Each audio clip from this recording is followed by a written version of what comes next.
Hi everybody, it's Kevin, and I'd like to talk a little bit about Comicsgate today, and just the direction it's going to. All it is where are the books? I only have 4 books. It's all about the drama, who's the latest victim. I can't even watch the videos anymore. It's just, 3, 4, 5, 6 hours of just, this guy's a victim. Oh, we're gonna cancel this guy. Oh no. Oh, back this book. Oh, we're 12 months late. What are we gonna do? So I just don't know anymore. These are the books I got.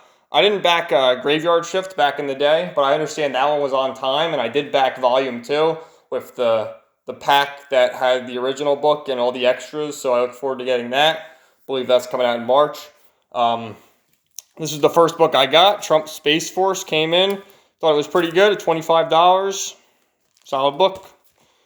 The next book that came in for me was Jawbreaker's Lost Souls by Richard C. Meyer, and John Malin did the art. I thought this was okay.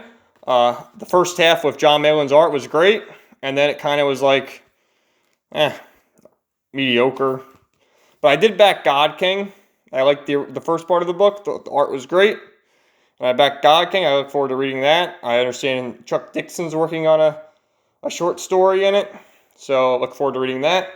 I got Mike S. Miller's Lone Star. Thought it was pretty good. Oh, by the way, this was $25 as well. This was $25. They're all $25. I think that's the base price. This was pretty good. Enjoyed it. I backed the second Lone Star campaign. What was it called? Lone Star Soul something. The second book, so I backed that and the Monster Hunt add-on, so I think I'm going to get 2 books from him. This was the first book I backed, Cyberfrog, and I backed the original campaign with the Chromium and the Ashcan for $50, and I backed this for $25 to give it to a friend. And I didn't get the first one yet because I don't know what the hell's going on with the Ashcan. How is the Ashcan not out yet? How? My main complaint is, and I understand Zach, Richard Meyer, he wrote all and had all the artwork done for the God King, and that's moving along. They're waiting for it to print. Hopefully that'll be coming out in the next month or so. And, why can't we get the books at least 75% of the way complete, then put the campaign up, so the campaign finishes in a month or 2, it's in demand for another month, and then 3 months later it's out, not 10 months, 12 months later. It's ridiculous. And they act like there's no good books out. Well, I beg to differ. This came out, this run was from 2017 to 2018, the Darth Vader run by Charles Soule and Giuseppe, I'm not sure how to pronounce the guy's last name, but this was a great run, 25 issues. This is between Revenge of the Sith and A New Hope, Darth Vader hunting down Jedis that survived Order 66, dealing with his internal struggles of Obi-Wan and Padme, and his conflict with the Emperor and other Sith operatives. And this is a great run. On in-stock trades, this retails for $17.99, $18. On in-stock trades, everything is typically 30 to 50% off. I don't remember what I paid. I think I paid like $11 for each issue. $11 for 5 comics as opposed to $25 for 1 comic. Which I understand crowdfunding is going to be a little more expensive, but the fact that if I want to read something that I know is good, I've heard good things about, it's right here. This is $11 for 5 books. So let's just do quick math. 11, 22, 33. So $44 for 25, single books. Okay? Double the price, but what? 25% more content? Even more than that. All right, another issue is, I heard people saying that, the square-bound books and this and that and da-da-da-da-da. Well, look, this is a square-bound book, an omnibus by Jeff Loeb and Tim Sale. I'm a big fan of Jeff Loeb and Tim Sale with Batman, The Long Halloween, and Dark Victory. I've read Daredevil Yellow and Spider-Man Blue. I've never read Hulk Gray or Captain America White. This retails for $100. On in-stock trades, it was on sale for $50. Look at all the content here. Okay, each book, 1 through 6, 1 through 6, 1 through 6, 0 through 5. So 6 issues for each story, and it's great. This is a great duo, a classic combination. of great stories, and $50. The Cyberfrog of the Ash Can, $50. It's a no-brainer. What I'm going to go with. Okay, another series which I never read but heard good things about. I'm a big fan of Garth Ennis' Preacher, and I saw the show The Boys, and I want to go back and read Garth Ennis' The Boys. So I went and picked up Garth Ennis' Punisher run, which is 60 issues, 4 big books. They retail for, I believe, $35? Oh, $40. I believe I got them for like 20 bucks each on in-stock trade, so $60 for 60 issues, $1 an issue. Great stories. The Punisher, all-time great stories here. Against Barracuda, that was one of the better ones. He's going against the Russians, the Irish mob. I mean, this is classic Punisher stories. It's absolutely great. Okay? So, I have that. Then, there's still new books that are coming out that are pretty good. I didn't like this one, Superman Year One, but I picked it up because it was Frank Miller, John Romita Jr. This was $8. It's an oversized issue. It's about 100 pages or so.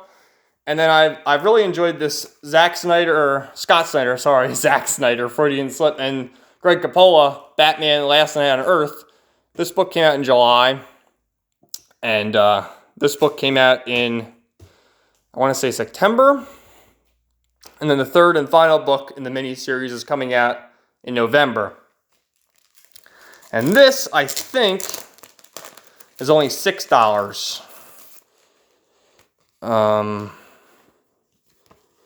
$6. But, you know, square bound, no ads, great art. I've enjoyed the story so far. I know a hard date on when it's coming out. I don't have a local comic book shop, so I just order from Midtown Comics online for new books. But if I know when it's coming out, I enjoy it, I pick it up. I've ordered now for trade because I've enjoyed the reviews of Yellow Flash and your boy Zach. I've ordered House of X and Powers of X, and I've ordered Spider-Man Life Story. So I look forward to reading them. I got them. They're really cheap. They're only like 15 bucks. And it's pretty much a book this size, maybe a little bit bigger, as opposed to spending, $25 on a book this size and waiting a year. Or sorry, Mike Miller came out like 6 months or so. This was over a year. Still waiting for the original. You know, is this worth 50 bucks? No. Is this worth $6? Yeah, I would say so. Is this worth $50? Absolutely. These are classic stories right here. Is this worth 40 bucks? Yeah, I mean, this is hours of entertainment. I can reread them. I'll enjoy them. Is this worth $25? Yeah. I mean, considering it's a crowdfund on the store, I mean, $10, I don't know. $60, look at all the content. I can read this. These are classic Punisher stories. So I just don't understand what's going on with Comicsgate. I just wish these guys would, have a set date. And let's say the next campaign. Let's just move these closer to fill the screen here. Let's just say the next campaign for Cyberfrog 2 or whatever. Get it 80% done. Then put the campaign up for a month or two, and then have it shipped out when it's done. I mean, is that hard? And then with the other ones, put it on Amazon. Like people that forgot to order it, print a bunch of copies, put it on Amazon for other people to get. It's a win-win. None of this, this guy's a victim. You know, I'm getting victimized. He's betrayed me. It's so stupid. We're sick and tired of it, you know? It's just ridiculous. You have this... the Brightwise. I'm going to explain this for a minute. So, I understand. I didn't back Red Rooster. I was a little late to the Comicsgate party. But I did back a bunch of books. And I don't know who the hell the Brightwisers are. The Red Rooster. Apparently, that's very late. And they came out with a new campaign. I didn't know who the Brightwisers are. I backed it. I backed the Futurists. I thought it looked pretty cool. I immediately got a refund after looking into it. Because apparently... with the money they got from Red Rooster, they put it into Allegiance Arts to try and get comics in Walmart or whatever. And they're acting like, oh, go to Barnes & Noble. Look at all the trade paperbacks in Barnes & Noble. I mean, they're acting like comics aren't there. They are there. Single issue books, I mean, I think they're going to be a thing of the past because it's hard to get off them. The DC Black Label looks like it's going to be pretty cool. They sell over 6 figures every time that no one of them comes out. They do pretty well. But, I mean, I'm fine waiting. If I get a book like this, and I spend $11 on this, 5 issues, solid. I can go back and read classics. Great. I don't understand why I'm going to spend $25 to $50 on a book that's going to take 6 months to a year. It just makes no sense. So, thanks for watching. Let me know what you guys think. Leave a comment. We'll talk to you again soon. Bye.